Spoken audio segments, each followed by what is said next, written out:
Greetings, future investors. Today we're diving into the world of investing by understanding one of the most crucial components, the S&P 500. Often mentioned in financial news, the S&P 500 is a market capitalization weighted index representing 500 of the leading publicly traded companies in the US. It's like a mirror that reflects the performance of American equities, giving us a bird's-eye view of the US stock market. This makes it a key gauge for tracking economic conditions and market trends. So you might be thinking, why should I, as a newbie investor, care about the S&P 500? Good question. The S&P 500 is not just a random collection of companies, but a wide-ranging representation of the US corporate sector.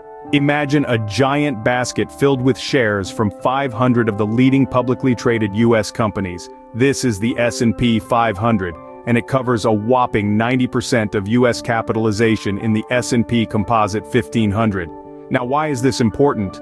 The depth and breadth of the S&P 500 make it a key gauge of American equities performance. Institutional investors, the big players in the market, prefer it precisely for this reason.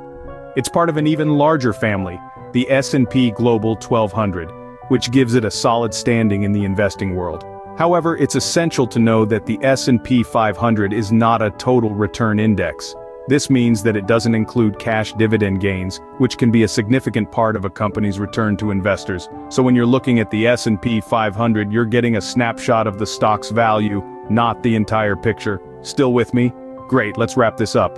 Newbie investors can track the performance of the S&P 500 through funds like the Vanguard 500 ETF. It's a dynamic market, and its construction sets it apart from others like the Russell Index family.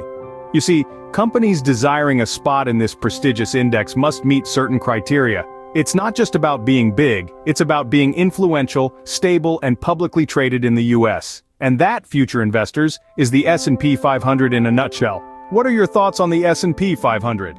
If this video was helpful, remember to hit the like and subscribe button, and drop your thoughts in the comments below. Until next time, keep investing.